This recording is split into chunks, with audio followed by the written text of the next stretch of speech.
আহসান, আহসানের সম্ভবত ভাই এবং বেড়াতে বোমাবাজি করে আমাদের একবার কর্মীর বাড়ির উঠোনে থেকে মারতে মারতে তার বাড়ির বারান্দায় গিয়ে বোম মেরেছে। তার বোমের কোনো খবরের দিকে চোখ রাখবো। এই মুহূর্তে আইএসএফের প্রার্থী যাদবপুরের নুর আলম সাহেব তিনি কিন্তু এই মুহূর্তে এসে হাজির হয়েছে পিজি হসপিটালে। আপনারা জানেন ভাঙড় উত্তপ্ত আছে এই রাতে বেলা, রাত 12:30 থেকে এই 12:10 থেকে সেই ভাঙড় উত্তপ্ত। কি জানাই, হঠাৎ করে এখন রাত ঠিক 2টো বাজতে চলেছে। এই 2টো সময় এত রাত্রে হসপিটালে, পিজি হসপিটালে কী কারণ? না, আমাদের অ্যাকচুয়াল রাজনৈতিক কিছু কর্মসূচি ছিল। সেই কর্মসূচি শেষ করার পরে কিন্তু বাড়ির দিকে রওনা দিলাম। রওনা দেওয়ার পথেই খবর পেলাম যে শওকত মোল্লার নেতৃত্বে আপনার তৃণমূল দুষ্কৃতীরা আছে, যেমন আহসান, আহসানের সম্ভবত ভাই এবং আরও কিছু তৃণমূলের কিছু দুষ্কৃতী মিলিত হয়ে আমাদেরই আইএসএফের একনিষ্ঠ সক্রিয় কর্মী আবদুল্লাহ, প্রাণগঞ্জে বাড়ি, ভাঙড় থানার মধ্যে পড়ে প্রাণগঞ্জ, উনাকে পুরো প্রাণে মেরে ফেলার জন্য চেষ্টা করা হয়। শাবল এবং বন্দুক এছাড়াও কিছু আগ্নেয়াস্ত্র সব নিয়ে আসে। ওনার দোষ ছিল কি, উনি আমাদের বিভিন্ন যে আইএসএফের কর্মসূচি হয় সেই কর্মসূচিতে অংশগ্রহণ করেন এবং সক্রিয়ভাবে তার রাজনীতিটা করেন। আজকেও সেমভাবে আমাদের একটা রাজনৈতিক মিটিং ছিল। সেই মিটিং শেষ করে উনি বাড়ি যাওয়ার পথে রাস্তায় ওনাকে জন্তুর মতো আক্রমণ করা হয় এবং আপনারা দেখলে বুঝতে পারবেন যে হয়তো মৃত্যুর সঙ্গে উনি পাঞ্জা লড়ছেন। এখনও বলা যাচ্ছে না যে ওনার পা এবং কোনো সম্ভাবনা তেমন কিছু নেই। তবে হাত এবং পায়ের যা অবস্থা, পায়ের মাঝখানের ভেতর থেকে পুরো শাবল চালিয়েছে। তো শাবলটা মারা হচ্ছিল বুকে কিংবা পেটের মধ্যে, কিন্তু দুর্ভাগ্যবশত উনি লাফিয়ে চলে আসে কিংবা ঠেলে চলে আসে, তখনই ওটা পেটে না লেগে পায়ে লেগেছে। অতএব পায়ের এফোড় ওপর হয়ে গেছে। তো সেই ক্ষেত্রে যদি ওটা পেটে লাগতো হয়তো স্পট ডেড হতো, বাট যেহেতু পায়ে লেগেছে তাই ক্ষেত্রে আশঙ্কা অনেকটাই। তাই আমরা ওখানে পুলিশের উপরে ভরসা না করে আমরা সেখান থেকে ট্রান্সফার করিয়ে নিয়ে এখানে নিয়ে আসলাম। চিকিৎসা চলছে, এখনও কিন্তু গুরুতরভাবে জখম অবস্থায় পড়ে আছে।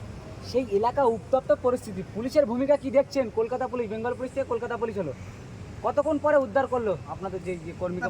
বেঙ্গল পুলিশ হোক আর কলকাতা পুলিশ হোক, সবই কিন্তু সেই একই, সব তোলামূল বাহিনীর উপরে কাজ করছে। এই তোলামূলের পুলিশ যেটা সারা রাজ্যে জুড়ে করছে, সেটা কিন্তু নারকীয়ভাবে ঘটনা ঘটাচ্ছে, নারকীয় অত্যাচার ঘটাচ্ছে। বিরোধী দল মনে তাকে বাঁচতে দেবে না, পুরো প্রাণে মেরে ফেলবে, এরকমই নির্দেশ। আহসান সাহেব যিনি আছেন ভাঙড়ে, উনি তৃণমূলের বিখ্যাত এবং কুখ্যাত দুষ্কৃতী বলে পরিচিত, এবং ওনার যারা ভাইরা আছেন ওনারা ওখানকার গুন্ডা বাহিনী, মস্তান বাহিনী বলে পরিচিত। ওনারা কিন্তু প্রতিনিয়ত এই কাজ করে চলেছেন। আজকে উনি ভাগ্য ভালো ছিল তাই উনি বেঁচে গেছেন, না হলে বাঁচার কোনো আশঙ্কা ছিল না। ওনাকে মার্ডার করার পরিকল্পনা করে পুকুরে অলরেডি ফেলে দেওয়া হয়। যখন থানাকে অভিযোগ করা হয়, থানা এটাকে নিয়ে বলে এটা পারিবারিক ম্যাটার। থানাকে অনুরোধ করা হলো আপনি যান, আপনি যে কোনো প্রকার ওনাকে বাঁচানোর ব্যবস্থা করুন। কিন্তু আহসান সাহেব যিনি আছেন কুখ্যাত দুষ্কৃতী, উনি বলেছেন যদি ওনাকে কেউ হেল্প করতে আসে, প্রতিবেশীর কোনো ব্যক্তি যদি ওনাকে তুলতে আসে বা বাঁকাতে আসে, তার বাড়িতেও কিন্তু কালকে ভাঙচুর চালানো হবে, তাকেও কিন্তু মার্ডার করা হবে। সেই মোতাবেক বারংবার এই দুষ্কৃতীদের নাম খবরের শিরোনামে আসে, তারপরেও শওকত মোল্লা থেকে শুরু করে আহসান বা আরও একাধিক এলাকায় তৃণমূলের নেতারা আছে, তাদেরকে কেন গ্রেপ্তার করা হচ্ছে, তাদেরকে কেন ঠান্ডা করা হচ্ছে না পুলিশের পক্ষ থেকে? পুলিশের ভূমিকা কী বা কী বলবেন? এত বারংবার সেই ভাঙড় উত্তপ্ত হয়ে উঠছে, কিন্তু ভাঙড় ঠান্ডা হচ্ছে না। না, অ্যাকচুয়াল আমাদের মাননীয় মুখ্যমন্ত্রী চাইছেন না যে এইভাবে আমাদের পশ্চিমবঙ্গের কথা ভাঙড় বা যাদবপুর লোকসভায় একটু শান্তি, একটা আবহাওয়া তৈরি হোক, বাতাবরণ তৈরি হোক, উনি চাইছেন না। উনি যেন তেন প্রকারে কিন্তু আপনার ওখানে বোম বন্দুকে আঁতুড়ঘর বানিয়ে রেখেছেন। আপনারা জানবেন শওকত মোল্লা সাহেবকে উনি নিজেই বলেছেন যে তুই বোম মারিস, তাই এর থেকে বড় আঁকা কিছু হতে পারে না। অতএব ওনার এই আক্রমণাত্মক যে কথাবার্তা, এবং উনি চাইছেন যে ভাঙড় অশান্ত হোক, মানুষের যে ন্যূনতম যে চাহিদা, মৌলিক যে চাহিদা, সেগুলো না দিয়ে শিক্ষা, স্বাস্থ্য কিংবা তার খাদ্য, অন্ন, বাসস্থান, মাথার ছাদ, এগুলো বাদ দিয়ে কিন্তু বাধ্য করা হচ্ছে যে এইভাবে বোম বন্দুক গুলির মাধ্যমে একটা সন্ত্রাস তৈরি করে রাখা। সেই ক্ষেত্রে আহসান নামে যে দুষ্কৃতী, এই দুষ্কৃতীকে যদি কোনো প্রকারে যদি পুলিশ অ্যারেস্ট না করে, তাহলে ফ্রি অ্যান্ড ফেয়ার ইলেকশন করানো মোটেও সম্ভব হবে না। কি দাবি জানাচ্ছেন পুলিশের উপরে? কেন বারংবার এই নেতাদের নাম খবরের শিরোনামে আসে, তারপরে এখনো পর্যন্ত তাদেরকে গ্রেপ্তার করা হচ্ছে, তাদের কোনো পরামর্শ নেওয়া হচ্ছে না? আইএসএফ কর্মীদের আপনারা বারংবার আন্দোলন করছেন, থানার সামনেতে গিয়ে মিথ্যা কেস দেওয়া হচ্ছে, তাহলে পুলিশের ভূমিকা কি বা কি বলবেন এই রাজ্যের পুলিশের বা মুখ্যমন্ত্রীর পুলিশ বা মমতা বন্দ্যোপাধ্যায়ের? না, এখানে পুলিশের ভূমিকা স্বাভাবিক। পুলিশ কিন্তু পুরো তোলামূলের ক্যাডার হিসেবে কাজ করছে, তাই তোলামূল এটা সিদ্ধান্ত করে ঠিক করে দেবে, সেটাই কিন্তু ঠিক করবে। অতএব রাজ্য পুলিশ কিন্তু এখন পুরো তৃণমূলের ধারক এবং বাহক হিসেবে কাজ করছে। অতএব তৃণমূল বাহিনী, তৃণমূলের এমএলএ, তৃণমূলের নেতা মন্ত্রী যেভাবে ঠিক করে দেবে ঠিক সেভাবেই করবে। সেই কারণের জন্য আমাদের আইএসএফের উপরে অকথ্যভাবে অত্যাচার হচ্ছে, নারকীয় অত্যাচার বলছে, প্রতিদিনই মার্ডার হচ্ছে আমাদের কর্মী, প্রতিদিনই আহত হচ্ছে, তাই মৃত্যুর সঙ্গে পাঙ্গা লড়ছে। এরপরেও কিন্তু পুলিশকে যখন অভিযোগ করা হয়, পুলিশ পারিবারিক অভিযোগ বলে চালিয়ে দেয়, পুলিশ বলে এটা পারিবারিক ম্যাটার চাপিয়ে দেয়। যখনই কিন্তু ওরা অভিযোগ করে সঙ্গে সঙ্গে ধরপাকড়ের জন্য আয়োজন করে পুলিশ। অতএব এই পুলিশের প্রতি মানুষ ভরসা রাখছেন না, এবং পুলিশ একটা শান্তি শৃঙ্খলা রক্ষা করার জন্য একটা মানুষের আস্থা ভজন কাজ করে, সেটাও কিন্তু হয়ে চলছে না। সেই কারণের জন্য এই তৃণমূলের নিপাত অতি অবশ্যই চাই, এবং পশ্চিমবঙ্গ থেকে এই তোলামূল বাহিনীকে যদি কোনোরকম উপরে না ফেলতে পারি, তাহলে হয়তো এই সমাজে আমূল পরিবর্তন মোটেও সম্ভব নয়। কি জানাচ্ছেন, কোনো কি বিক্ষোভের পরিকল্পনা করছেন? না, আমরা প্রথমে লিখিত অভিযোগ করেছি থানায়। থানা যদি লিখিত অভিযোগ নেওয়ার পরে এফআইআর জারি না করিয়ে ওই দুষ্কৃতীদের অ্যারেস্ট না করে, তাহলে কিন্তু আমরা বৃহত্তর আন্দোলনের প্রস্তুতি নেব। এবং আমাদের চেয়ারম্যান সাহেব নওশাদ সিদ্দিকী সাহেব, ওনাকে সমস্ত ব্যাপারটা জানিয়েছি, ওনার নির্দেশের অপেক্ষায়। ওনার নির্দেশ দেওয়া মাত্রই কিন্তু আমরা বৃহত্তর আন্দোলনে নেমে পড়ব। এই মুহূর্তে আমাদের পাশে দাঁড়িয়ে আছে রাজ্য সভাপতি আব্দুল মালিক সাহেব। আর কি জানাবেন? জেলা সভাপতি আব্দুল মালিক সাহেব, তিনি এই মুহূর্তে আমার পাশে দাঁড়িয়ে আছে। একেবারে জেলা সভাপতি থেকে শুরু করে কেন্দ্র অফিসের একাধিক দায়িত্বজ্ঞানরা তারা এসেছে। কি বলবেন এই যে ঘটনা ঘটছে ভাঙড়ে দফায় দফায়, কি জানাবেন? ভাঙড় তথা গোটা রাজ্য জুড়ে এই ঘটনা। গতকালকে ডায়মন্ড হারবারে ঘটেছে, প্রার্থীর উপর হামলা হয়েছে, গাড়ি ভাঙচুর হয়েছে, প্রার্থীকে হামলা করা হয়েছে, সেখানে পুলিশের কোনো ভূমিকা নেই। একইভাবে গতকাল রাত্রে চালতে বেড়েতে বোমাবাজি করে আমাদের একবার কর্মীর বাড়ির উঠোনে থেকে মারতে মারতে তার বাড়ির বারান্দায় গিয়ে বোম মেরেছে, তার বোমের স্ক্রিনটা পায়ে ফুটে গেছে। সেখানেও পুলিশের কোনো স্টেপ সেভাবে দেখতে পাচ্ছি না, কাউকে অ্যারেস্ট এখনও করতে পারে। আজকে একইভাবে একজনকে মেরে ফেলে দেয়, ওরা মরে গেছে ভেবে ফেলে রেখে দিয়ে চলে গেছে। তো এইভাবে যদি চলতে থাকে তাহলে নির্বাচনটা করার প্রয়োজনটা কোথায় আছে? এই বলছে সেন্ট্রাল ফোর্স, কেন্দ্রীয় বাহিনী, বিজি কত কথা বলে মানুষকে ভরসা দেওয়ানোর চেষ্টা করছে। হিসাব তো আমার তো কিছুই দেখতে পাচ্ছি না। সেন্ট্রাল ফোর্সই কোথায়, পুলিশের সক্রিয়তা কোথায়, সাধারণ মানুষের নিরাপত্তা কোথায়? তাহলে নির্বাচনটা করার মানে কি আছে? জোর করে লুট করে নিয়ে নিই, যার ক্ষমতা যতদিন আছে কীভাবে করবে। আমরা তো মনে করছি এটা লুটের রাজত্ব চলছে, ভাঙড়ের কবজায় আনতে পারবে না। সেই কারণে এই রাজ্যের শাসক দল যারা আছে তারা মেরে ধরে লুটে জোর করে ওখানকার মানুষকে মুখ বন্ধ করে জোর করে।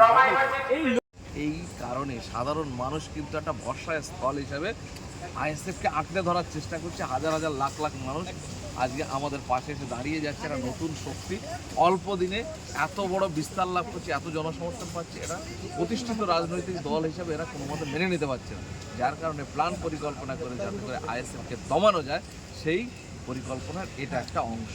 সুতরাং যত চেষ্টা করি, আইএসএফ নামের যে ঝড়টা উঠেছে এই ঝড়কে কোনো মতে থামাতে পারবে না মানুষের ভালোবাসা যেখানে ওতপ্রোতভাবে চলে। ভাঙড়ের লালমনি হসপিটাল থেকে আপনাদেরকে ট্রান্সফার করে দিল, এখন পিজি হসপিটাল আছে। বাঁচার কি আশা আছে? যে আপনাদের যে এখনও বলতে পারছি না, আমরা শুনবো বলে অপেক্ষায় আছি। যে ট্রিটমেন্ট করছেন যে ডাক্তারবাবু, তার সঙ্গে কথা বলবো, পেশেন্টের অবস্থা শুনবো, তারপর আমরা আশ্বস্ত হবো।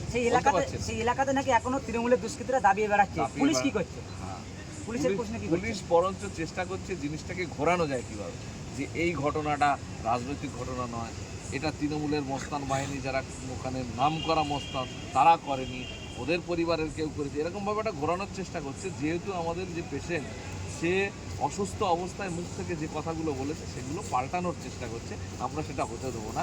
ওখানের যে তৃণমূলের মস্তান বাহিনী যারা ইতিপূর্বে পঞ্চায়েতের সময় ভোট লুট করেছে, হেসো বোম বন্দুক নিয়ে সাধারণ মানুষকে বিডিও অফিসে ঢুকতে দেয়নি, তারা আবার এই ঘটনায় আবার নারকীয়ভাবে নেমে পড়েছে। এখানে আমরা যদি পুলিশ তার সঠিক ভূমিকা পালন না করে আমরা সহজে সাড়ে দূর যেতে যাব, এবং গণতান্ত্রিকভাবে যে আন্দোলন করতে হয় সব রকম আন্দোলনের জন্য লড়াই জারি থাকবে একদম। এই ডায়মন্ড হারবার, তারপর ফের ভাঙড়, পরস্পর একবার উত্তপ্ত পরিস্থিতি হয়ে উঠছে। একদম, তার আগে বসিরহাট হয়েছে, সব জায়গায়। তার আগে আপনার হয়েছে, নন্দীগ্রাম হয়েছে, সন্দেশখালী হয়েছে, আমাদের সভা করতে দেয়নি। প্রতিটা জায়গায় এই লড়াইটা অ্যাকচুয়ালি ভোটটা হচ্ছে সেন্ট্রাল গভর্নমেন্টের, তাহলে সেন্ট্রাল গভর্নমেন্টের বিরুদ্ধে লড়াই হবে। কিন্তু এখানকার শাসক দল, এই রাজ্যের শাসক দল, ওরা আমাদের একটা ছোট রাজনৈতিক দলকে প্রতিপক্ষ হিসেবে বেছে নিয়েছে, এবং সেন্ট্রাল যে সরকার আছে তার বিরুদ্ধে লড়াই না করে আইএসএফের বিরুদ্ধে লড়াই করছে। তাহলে বুঝতে হবে আইএসএফের প্রতি এরা কতটা আতঙ্কিত, আইএসএফকে দেখে কতটা এরা ভীত সন্ত্রস্ত। এদের পায়ের তলার মাটি সরে যাচ্ছে, যার কারণে আইএসএফের উপরে ওদের হামলা করতে হচ্ছে। অভিষেকের মতো মানে নেতৃত্ব, যে কিনা ডায়মন্ড হারবারে যার গড় বলে, উন্নয়নের মডেল বলে, সেও কিনা আমাদের আইএসএফের প্রার্থীর উপর হামলা করাচ্ছে সেখানকার মস্তান বাহিনীকে দিয়ে। এর থেকে লজ্জাজনক জিনিস আর কিছু হতে পারে না। রাজনীতির ময়দানে যখন মানুষের আস্থা শেষ হয়ে যায়, মানুষের আস্থা না থাকে, তখন তার দাঁত মুখগুলো বার করে আঁচড়ে কামচে খাওয়ার চেষ্টা করে, সেই পরিস্থিতি ওদের তৈরি হয়। ডায়মন্ড হারবারতে একেবারে এই যে এলাকাতে আপনাদের আইএসএফের প্রার্থী মহিলা লস্করে গাড়ি ভাঙচুর করা হয়েছিল, সেই এলাকাতে ঢুকতে মাত্র 3 মিনিট লাগে। 1.5 ঘন্টা পরে পুলিশ ঢুকেছিল। পুলিশ কি তৃণমূলের চাটুকারিতা করছে বা কি তৃণমূল সাপোর্ট করছে বলে দাবি করবেন? এই মুহূর্তে মস্তান পুলিশ দুটো, একটা হচ্ছে তৃণমূলের মস্তান বাহিনী আর একটা হচ্ছে পুলিশ। এই দুটো জিনিস যদি এই সরকারে যারা আছে লড়াই এর ময়দানে যে পার্টি আছে তাদের পাশ থেকে সরে গেলে আর কিছু নেই ওদের কাছে। মানুষ তো কেউ নেই, এটা ছিচি করছে। আর যত নেতা নেতৃত্ব এই পর্যন্ত ছিল তারা সব অলরেডি চুরির দায়ে জেলের ভিতরে ঢুকে গেছে। সুতরাং সাধারণ মানুষ এই দলের সঙ্গে থেকে নিজেকে চুরির খাতায় নাম লেখাতে চায় না। কেউ চাইবে? কোনো ভালো সভ্য ভদ্র মানুষ চুরির খাতায় নাম লেখাতে চাইবে কেউ? যার কারণে কেউ ওই দলটা করতে চাইছে না। সেই কারণে মস্তান দিয়ে শাসন করে, ভয় দেখিয়ে, হুমকি দিয়ে, মেরে পিটে কাছে রাখার চেষ্টা করছে। এটা কতদিন চলবে? কতদিন চলতে পারে? এই অভিষেকের সভা হয়েছে আমাদের ওখানে ভোজেরহাটে, সেখানে মানুষকে জোর করে বিরিয়ানি খাইয়ে 400 করে টাকা দিয়ে একটা করে নতুন গেঞ্জি পরিয়ে জোর করে পাড়ায় থেকে তুলে আনা হয়েছে। যারা আসেনি তাদের বাড়িতে বোম মারা হয়েছে। শুনছি ভাঙড় বোম মেরে তাদেরকে আনা ভাঙড় হয়েছে। এলাকাতে একাধিক নাকি কারখানা বন্ধ করে তাদেরকে নিয়ে যায়, কি বলবো? হ্যাঁ, কারখানা, কাজের জায়গা বন্ধ করা হয়েছে, না গেলে কাজ বন্ধ করে দেওয়া হবে, এসব করেছে। সবজি বাজার বন্ধ করেছে। যারা আসেনি তার বাড়িতে বোম মেরেছে। এখন গিয়ে দেখে আসতে পারে তার পায়ে বোমের স্প্লিন্টার ঢুকে গেছে, শুধু মিটিংয়ে যাব না বলে। তাহলে এদের অবস্থা কোথায় চলে গেছে? ভাঙড়ে যে জনসভা ওরা করেছে, তো একেবারে ওয়াটার প্রুফ দিয়ে ঘিরে যে লক্ষ লক্ষ টাকা খরচা করেছে, আমার তো মানে আরটিআই করলে বোঝা যাবে এই টাকার উৎস কোথায় থেকে পাচ্ছে। ওরা তো চাঁদা তুলে পার্টি করে না, তাহলে ওদের টাকার উৎস কোথায় থেকে আসছে? এত লক্ষ লক্ষ কোটি কোটি টাকা খরচা করছে মিটিংয়ে, প্রোগ্রামে, এই টাকা কোথায় থেকে আসছে? তারপরের কথা হলো গিয়ে এই যে জোর জবরদস্তির রাজত্ব যেটা চালাচ্ছে, এটা যদি বন্ধ করে তাহলে ওদের সঙ্গে আর কিছু নেই, টোটালি কিছু নেই। আরো তো অনেক party, CPM, Congress, BJP, ISF কে এত ভয় কেন? এটাই তো ভয়। আইএসএফের দিকে মানুষ আসছে, আইএসএফকে মানুষ বিশ্বাস করছে, আইএসএফকে ভালোবাসছে। আইএসএফ হচ্ছে মানুষের বুকের যন্ত্রণাটা প্রকাশ করছে, লড়াইয়ের ময়দানে তুলে ধরছে, বিধানসভার মধ্যে তুলে ধরছে নওশাদ সিদ্দিকী। এটা হচ্ছে ওদের গাত্রদাহ। সাধারণ মানুষ এই দলটাকে ভালোবেসে নিজের আশ্রয়স্থল হিসাবে বেছে নিয়ে এই ছায়াস্থলে আসছে এবং একের পর এক একটা শর্ট টাইমে এমএলএ যেমন আমরা পেয়েছি, আগামী দিনে এমপি পেয়ে যেতে পারি, সেই ভয়ে আতঙ্কে ওরা পাগল হয়ে গেছে, যার কারণে আইএসএফকে খুঁজে খুঁজে আক্রমণ করছে। আইএসএফে ভাঙড় বিধানসভা আইএসএফের দখলে বা আইএসএফ জিতে আছে নওশাদ সিদ্দিকী সাহেব। তারপরে পঞ্চায়েত ভোটের পরে সে 2টা থানা তাকে সামলাতে পারছিল না। পঞ্চায়েত ভোটের পরে 8টা থানা করা হলো। থানা থেকে কি কাজ করছে বলে দাবি করছে? থানা আমরা ভেবেছিলাম থানা বেশি হচ্ছে মানে ল অ্যান্ড অর্ডার, অশান্তি, এগুলো কন্ট্রোল হবে। আমরা চাই প্রশাসন 2টো করে থানা, অঞ্চল নিয়ে একটা করে থানা করে, 2টো করে কেন, প্রত্যেকটা অঞ্চলে একটা করে থানা করুক, একটা অঞ্চলে 2টো করে থানা করুক, কিন্তু শান্তি বজায় থাকুক। কিন্তু শান্তির নামে যারা শাসক দলে আছে তাদের কিভাবে অত্যাচার করবে, তাদেরকে প্রোটেকশন দেবে, আর বিরোধীদের উপর অত্যাচার করবে, এটা যদি চলতে থাকে তাহলে সাধারণ মানুষের মনের যন্ত্রণা যত বাড়বে, অশান্তি তত বাড়বে। যে কোনো মানুষকে আপনি দমন করে, জোর করে, চেপে, আগুন যেমন ছাই চাপা দিয়ে রাখা যায় না, সেরকম মানুষকে অত্যাচার করে দাবিয়ে কোনো দিন রাখা যায় না। আগুন প্রস্ফুটিত হবে একদিন, আর অন্যায়ের শেষ একদিন হবে। অন্যায় চিরকাল রাজত্ব করে না, ন্যায় পথে যারা থাকে, হকের পথে থাকে না, কষ্ট হয় ঠিক, কিন্তু শেষ হাসি তাদের মুখে ফোটে। এটা আগামী দিনে মানুষ দেখিয়ে দেবে। আমরা সেই লড়াইয়ে আছি, মানুষের সঙ্গে আছি। হাজার যন্ত্রণা, হাজার কষ্ট, হাজার অত্যাচার, জেল খাটা, সব কিছু সহ্য করেও আমরা লড়াইয়ের ময়দান থেকে সরব না। সাধারণ মানুষের হক পাইয়ে দেওয়ার লড়াই এবং আগামী দিনে সমাজ পরিবর্তনের লড়াই। বিশেষ করে রাজনীতির ময়দানটা এই তৃণমূলের কালচার এত নোংরা হয়ে গেছে যে ভাই ভাইকে মার্ডার করতেও পিছপা হচ্ছে না। সেই পরিবর্তনের লড়াই আমরা করছি। আমরা কোনো ক্ষমতা দখলের লড়াই শুধু করছি না।